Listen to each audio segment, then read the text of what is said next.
because you see a lot of people who defend free speech who defend it only when their own speech is attacked. And it just happens that in Canada, in university setting, it's right now conservatives who are being attacked on using the basis of hate speech and with Bill C-16 that made Peterson famous, basically compelled speech with the gender pronouns, though he did kind of exaggerate the legal issues there.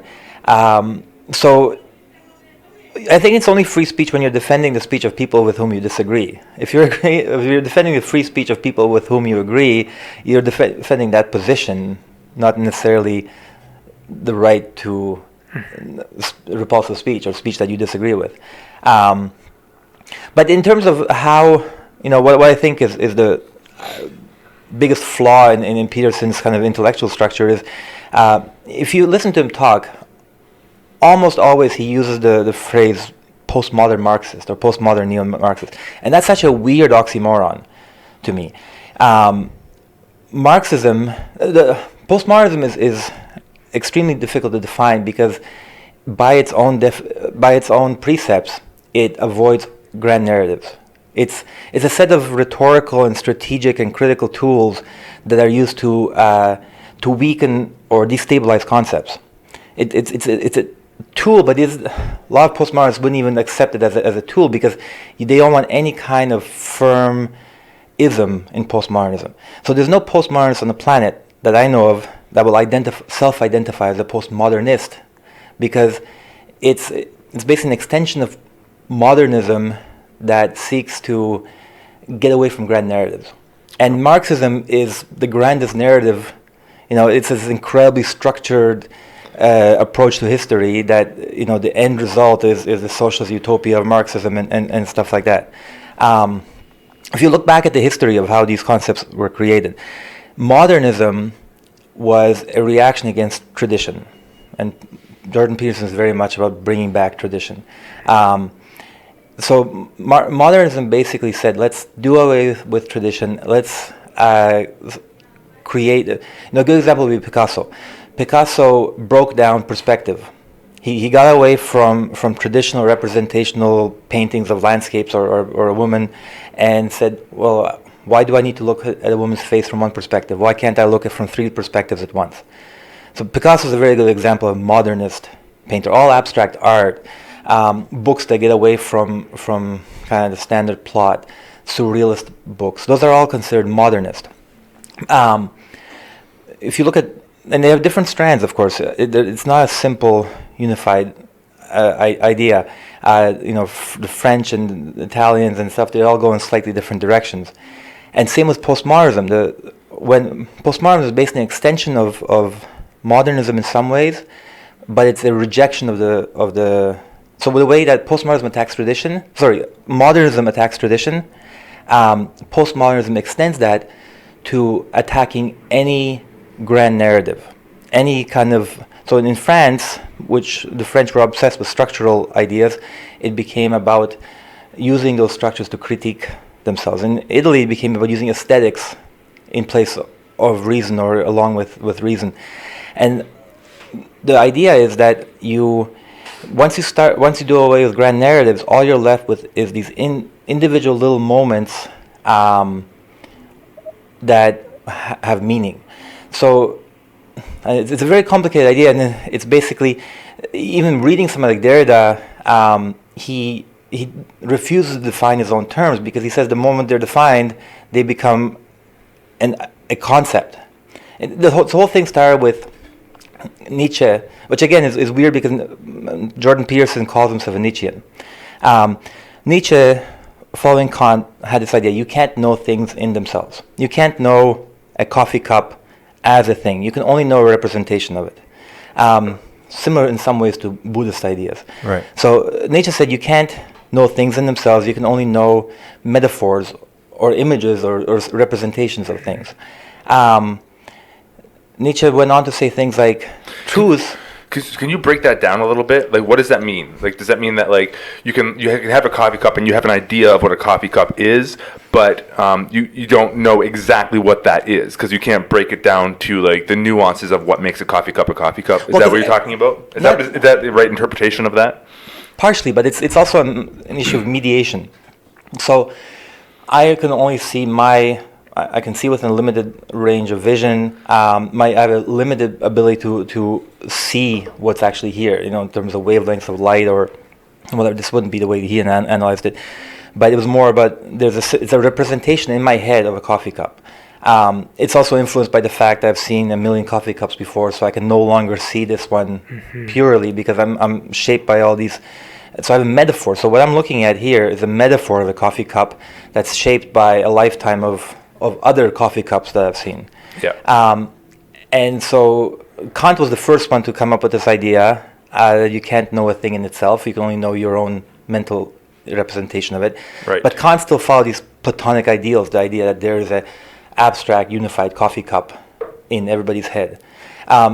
Nietzsche went on to say, not just with coffee cups are a little bit of a too simple an example, but Nietzsche's famous quote that in Truth and Lies in a non-moral sense is that all truths are metaphors that we've forgotten are metaphors. So everything that we think of as a truth is basically just a matter of forgetting and making unequal things equal. So when I refer to a coffee cup in conversation, there's a JJ Bean coffee cup, there's a Starbucks coffee cup, there's a Beans on Lonsdale coffee cup. They're all slightly different, but I say coffee cup as one concept. I'm equating a bunch of unequal things by deciding what the relevant characteristics are. And so every representation of every idea is, in a sense, has a lie within it. Mm-hmm. Right. If you look at a movie, an old pre-digital movie, analog movie, there's more black space than actual shots, but our brains process it as a movie. That's, again, metaphor for how we interpret all aspects of reality. We ignore all the dark space in order to see an image and a representation to create a concept.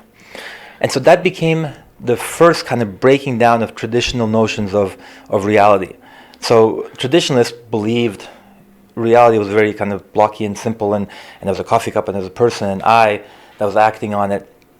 Then modernists followed Nietzsche in breaking down the ability to have this unmediated understanding. So we were already dealing with all truths are relative to some extent. All truths have lies within them. The postmodernists took this even further and said, for example, Derrida has this concept of you can't know what a house is. Everything is relative to the extent that if I say the word house, a house as a word makes no sense without a concept of a shed, a mansion, a hotel, that we basically situate the meaning of the word house within a locus of other meanings. So we don't learn by looking at a million pictures of houses. That's machine learning algorithms, and even they would end up creating a separate category for shed and hotel and mansion to distinguish what a house is, or building. And so everything is contextual, everything is relative. And so once you start accepting that all language, all concepts only make sense in relation to other concepts, and then you look at those concepts, and they all only make sense in relation to other concepts, it becomes impossible to have simplistic debates about what's true and what's not without context. And what postmodernists did, they applied this to everything. And they didn't do it in order to get to nihilism. In a sense, it's almost modernism. Late modernism was at risk of becoming nihilism because nothing mattered. Everything was relative. Everything was contextual. And so postmodernists were saying that doesn't have to go to nihilism. And when Jordan Peterson talks about postmodernism, he's using it as a synonym for nihilism. Mm-hmm. And it's postmodernism said you can still find meaning. You say nihilism, you mean like nihilism? Nihilism, okay. Sorry. Yeah. You can still find meaning in tiny little moments. And the reason that I find his approach to this label of postmodern neo-Marxist nonsensical is he's usually using it to attack identitarians, people who, create these identity groups or protected groups. Derrida, who is probably the person that Peterson cites most often, he has an entire book called Monolingualism of the Other, a prosthesis of origin, where he breaks down the concept of cultural identity. He says, I have one language and it is not mine. Derrida uses language as a proxy for culture, where he shows how every single language only makes sense by stealing from other languages and in relation to other languages. And the idea of cultural appropriation, Derrida would find it ridiculous, because he would say there's no meaning, there's no culture without appropriation. There's no language without borrowing from other languages. Every language belongs to somebody else. No language belongs just to yourself, but that doesn't mean it belongs to somebody else. From every single person's perspective, your language is taken from somebody else's language. English is very obvious with Germanic and Latinate roots, but it even has elements of Slovak. The word robot was Czech, actually. It comes from robota, which means to work. I like how you slid that in I'd like to, so I want to just jump back to this idea of, we can't just reduce the coffee cup back to a single truth of what a coffee cup is, because it's too complicated, right? But isn't that necessary for human beings to have to be able to do that, to deal with the complexity of the world? Like, how can we, if we thought about how infinitely vast a coffee cup could be, it's too confusing. So it's like we have to conceptualize it as a coffee cup in order for us to be able to function in the world. Sure, on the level of a coffee cup, we need to do that because we have to order coffee. But on the level of a culture or an identity group, it does far more damage than good.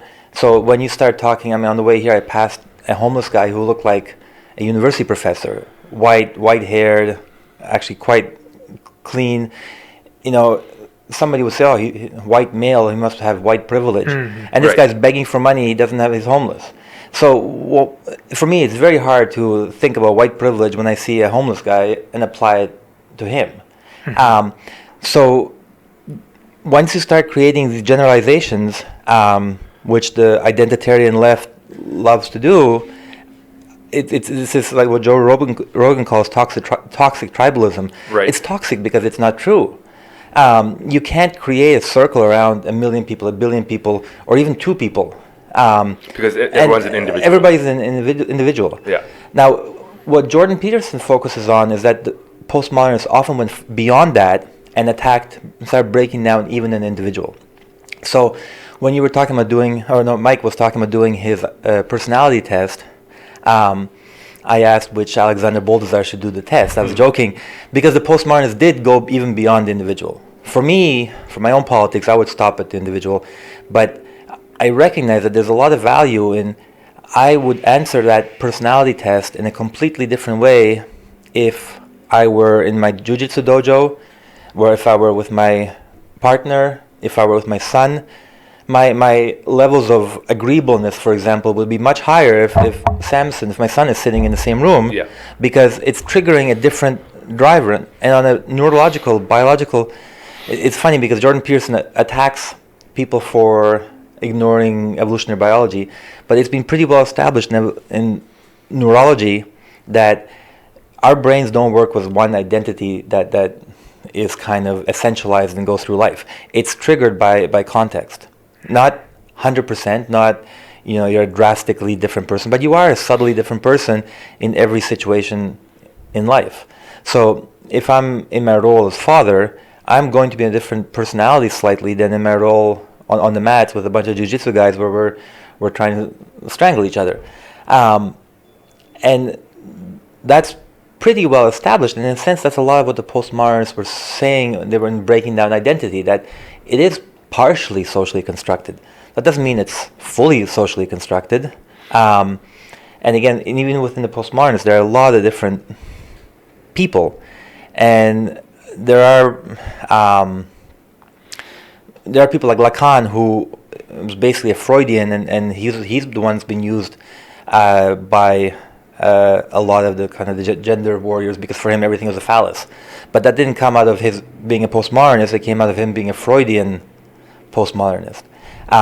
If you look at Lyotard, who came up with the word postmodernism in his book, A Postmodern Condition, he basically said postmodernism is not a system, it's playful experimentation. It's a skepticism of entrenched concepts, and it's meant to be constantly playful. It's a way of pushing back against questions instead of coming up with answers. So when Jordan Peterson blames postmodernists for creating the woke left, it makes no sense to me, because the woke left is all about creating these untouchable, sacred ideals around identity. To me, the woke left is actually psychologically very conservative. They feel like people who are psychological conservatives that grew up in progressive households, and so the values that they're traditionalist about, that they're conservative about, are progressive values. Right. But they bring in unexamined thought to protecting a tradition of their boomer hippie parents. They're usually very financially well off, quite privileged, and they're protecting ideas as opposed to questioning them. Whereas postmodernism is all about attacking concepts. Right.